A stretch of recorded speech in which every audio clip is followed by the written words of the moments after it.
ನಮಸ್ಕಾರ ಎಲ್ಲರಿಗೂ ನಮ್ಮ ಶಶಿ ಮನೆ ಊಟ ಚಾನೆಲ್ಗೆ ಸ್ವಾಗತ. ಈಗ ನಾವು ವೆಜ್ ಫ್ರೈಡ್ ರೈಸನ್ನು ಮಾಡೋದು ಹೇಗೆ ಅಂತ ನೋಡೋಣ. ಇದು ಸೇಮ್ ಹೋಟೆಲ್ ಥರ ಟೇಸ್ಟೇ ಇರುತ್ತೆ. ಇದಕ್ಕೆ ಒಂದು ಕಡಾಯಿನ ಇಟ್ಕೊಂಡು 3 ರಿಂದ 4 ಸ್ಪೂನ್ ಎಣ್ಣೆನ ಹಾಕಬೇಕು. ಆಮೇಲೆ ಇದಕ್ಕೆ ನಾನು 1 ಕ್ಯಾರೆಟ್, 1 ಕ್ಯಾಪ್ಸಿಕಮ್ಮು, 3 ರಿಂದ 4 ಮೆಣಸಿನ್ಕಾಯಿ ಮತ್ತು ಸ್ವಲ್ಪ ಬೀನ್ಸನ್ನು ಕಟ್ ಮಾಡ್ಕೊಂಡಿನಿ. ನಾವು ಸಣ್ಣದಾಗಿ ಕಟ್ ಮಾಡ್ಕೋಬೇಕು. ಈಗ ಎಣ್ಣೆ ಕಾದ್ಮೇಲೆ ಇದಕ್ಕೆ ಫಸ್ಟಲ್ಲಿ ಮೆಣಸಿನ್ಕಾಯಿನ ಹಾಕಿದ್ದೀನಿ. ಮೆಣಸಿನ್ಕಾಯಿ ಫ್ರೈ ಆದಮೇಲೆ ಕ್ಯಾರೆಟು ಮತ್ತು ಬೀನ್ಸನ್ನು ಹಾಕಬೇಕು.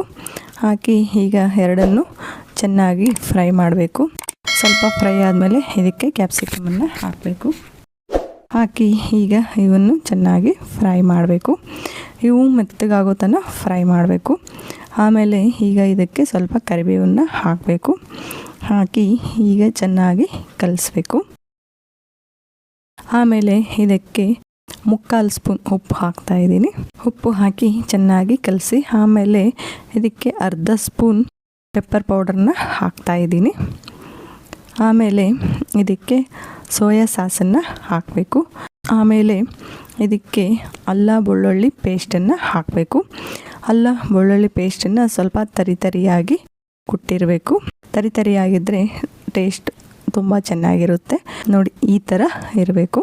ಇದನ್ನು ಹಾಕಿ ಸ್ವಲ್ಪ ಕಲಸಿ ಆಮೇಲೆ ಇದಕ್ಕೆ ಲಾಸ್ಟಲ್ಲಿ 1 ಸ್ಪೂನ್ ಸೋಯಾ ಸಾಸನ್ನು ಹಾಕಬೇಕು. ಹಾಕಿ ಈಗ ಎಲ್ಲನೂ ಕಲಸಿದ್ರೆ ಇದು ಸ್ವಲ್ಪ ಚೆನ್ನಾಗಿ ಕಲಿತ ಮೇಲೆ ಆಮೇಲೆ ಅನ್ನನ ಹಾಕಬೇಕು. ನಿಮಗೆ ಎಷ್ಟು ಕ್ವಾಂಟಿಟಿ ಬೇಕೋ ಅಷ್ಟು ಅನ್ನನ ಹಾಕ್ಬೋದು. ಹಾಕಿ ಈಗ ಎಲ್ಲನೂ ಚೆನ್ನಾಗಿ ಕಲಿಸ್ಬೇಕು. ಎಲ್ಲನೂ ಕಲಿಯೋ ಥರ ಕಲಿಸ್ಬೇಕು. ಇದು ಸೇಮ್ ಹೋಟೆಲ್ ಟೇಸ್ಟೇ ಇರುತ್ತೆ. ಇದನ್ನೊಂದು ಸಲ ತಪ್ಪದೇ ಟ್ರೈ ಮಾಡಿ ಹೇಗಾಯ್ತಂತ ನನಗೆ ಕಾಮೆಂಟಲ್ಲಿ ತಿಳಿಸಿ. ನೋಡಿ, ಸೇಮ್ ಹೋಟೆಲ್ ಥರನೇ ಆಗಿದೆ. ಈ ವಿಡಿಯೋ ನಿಮಗೆ ಇಷ್ಟವಾಯಿತು ಅಂತ ಅಂದ್ಕೊತೀನಿ. ಈ ವಿಡಿಯೋಗೆ ಲೈಕ್ ಮಾಡಿ, ಶೇರ್ ಮಾಡಿ ಮತ್ತು ಸಬ್ಸ್ಕ್ರೈಬ್ ಮಾಡೋದನ್ನು ಮರಿಬೇಡಿ. ಧನ್ಯವಾದಗಳು.